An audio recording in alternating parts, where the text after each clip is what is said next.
Live TV, सच सबसे आगे। दोस्तों, मैं अब्बास हफीज हूं। क्या आप कल्पना कर सकते हैं कहीं किसी राज्य का चुनाव आयोग भारतीय जनता पार्टी के नेताओं को ठेके दे अपने सोशल मीडिया कैंपेन के, भारतीय जनता पार्टी के नेताओं के पास चुनाव आयोग के डेटा का एक्सेस हो और वो सोशल मीडिया कैंपेन चलाएं चुनाव आयोग की तरफ से?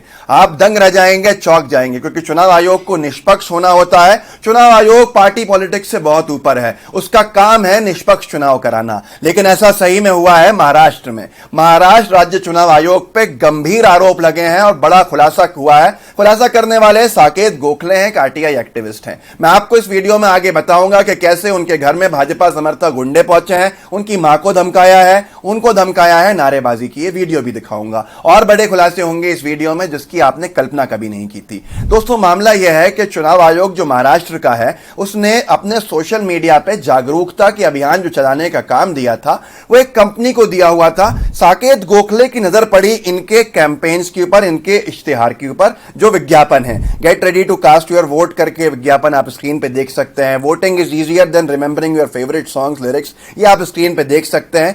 इस आरटीआई एक्टिविस्ट को एक चीज कॉमन दिखी, जो विज्ञापन देने वाले का एड्रेस था। जो एड्रेस था उसमें लिखा होता था हर विज्ञापन में नीचे, फेसबुक पर, सोशल मीडिया पे, 202 Pressman House A near 70 Nehru Road, Vile Parle East, Mumbai, Maharashtra, Mumbai. 202 Pressman House.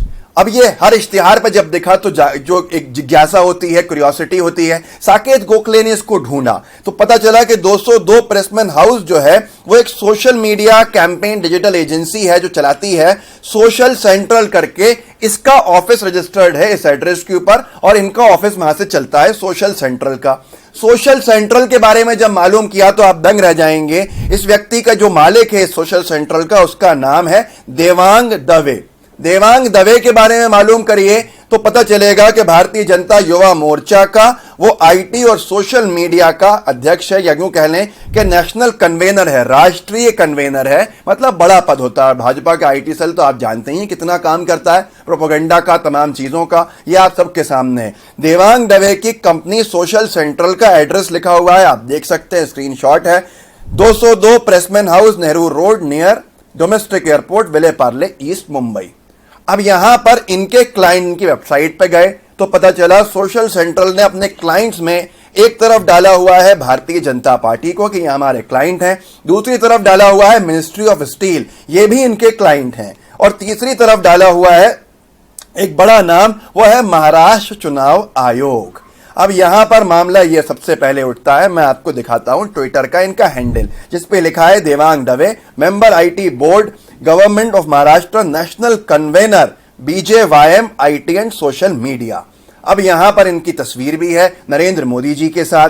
अब यहां साकेत गोखले ने जब इतना बड़ा खुलासा किया तो हंगामा हो गया कि भारतीय जनता पार्टी का आईटी सेल का आदमी महाराष्ट्र चुनाव आयोग के कैंपेन चला रहा था। सबसे बड़ा सवाल लोगों का था कि कितना डेटा गया महाराष्ट्र चुनाव आयोग के ऊपर। वैसे भी पिछले 6 साल में बहुत सारे आरोप लगाते रहे हैं, लोगों की तरफ से लगते गए हैं कि भाजपा के हिसाब से डेट सेट हो जाती हैं, ऐसा आरोप लोगों ने लगाया है। अब ये कितनी इसमें सत्यता है ये तो आप भी देख रहे हैं सामने। उसके साथ साथ मोदी जी बनारस में जब चुनाव था तो केदारनाथ जी की गुफा के अंदर बैठे हुए तपस्या करते हुए चैनल्स पे दिखाए गए थे। लाखों शिकायतें की गई थी पर चुनाव आयोग ने कोई संज्ञान नहीं लिया था। ये सबको मालूम है और कितना उसका असर हुआ ये भी मालूम है आपको। तो ये आरोप लगते गए, बहुत बार लगे, कई बार लगे। प्रज्ञा ठाकुर का चुनाव लड़ना ही सबसे बड़ा आरोप है। लेकिन इसके बाद सबसे बड़ा मामला यहां पर इतना बड़ा हो गया कि आयोग अपना जो चुनाव का काम करना है निष्पक्षता के साथ वो ठेका दे रहा है कैंपेन का भाजपा के पदाधिकारी को, जिसके मोदी जी से करीबी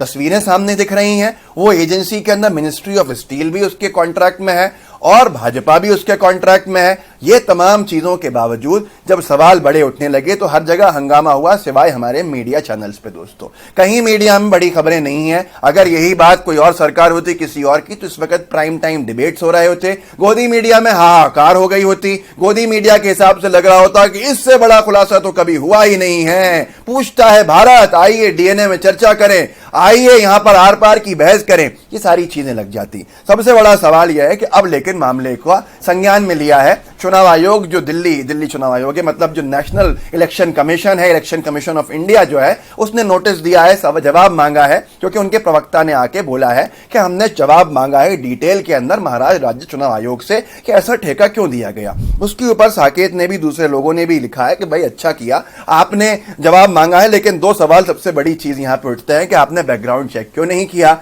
ये जो कैंपेन देने के थे, जब इतना सिंपल बैकग्राउंड दिख रहा है सामने, तो क्यों दिया गया। दूसरा सवाल उठता है कि कितना डेटा का एक्सेस जो चुनाव आयोग का डेटा था, जो बहुत संवेदनशील डेटा होता है, जो बहुत ही मतलब ये मान लें कि जिसका दुरुपयोग होना बहुत रिस्की होता है, ये भाजपा के कार्यकर्ता के पास कितना गया है, ये सवाल जरूर पूछने चाहिए। अब यहां पर एक और चीज का खुलासा होता है। साकेत गोखले को आज हंगामा कर दिया एक गोदी मीडिया के चैनल के थ्रू, जिसने कल ये बड़ा खुलासा किया था, ताकि ये खुलासा दब जाए और साकेत को परेशान करने के लिए पूरे भारत में लोग लग जाएं।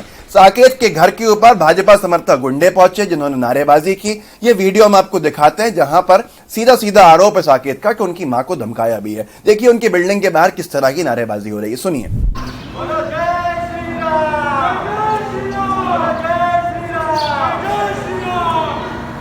दोस्तों ये तो आपने देखा किस तरह से परेशान किया जा रहा है साकेत को। उनके यहां तक के इतना माहौल बना दिया है कि जहां वो कमेंट कुछ भी लिख रहे हैं इस तरह का, जो ईसीआई का जो मामला है, तो उसके नीचे भी लोग अब दिखने लगे हैं कि भाई तुम राम मंदिर विरोधी हो, तुम पूजा को रोक रहे हो। विजय कुमार तिवारी लिखते हैं, डियर मिस्टर साकेत, मुझे लगता है कि आप एंटी हिंदू हैं जो PIL लगा रहे हैं राम मंदिर जन्मभूमि पूजन के ऊपर, कि आप नहीं चाहते कि नरेंद्र मोदी जी वहां पहुंचे।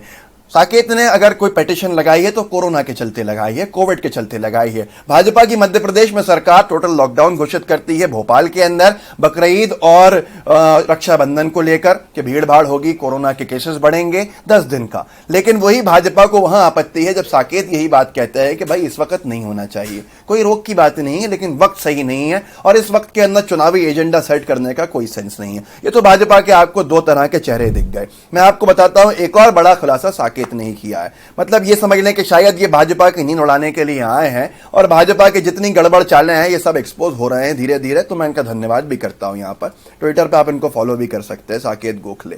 इन्होंने लिखा है, एक बड़ा खुलासा और किया है कि ये चुनाव आयोग को देखना चाहिए कि ऐसा क्यों हुआ।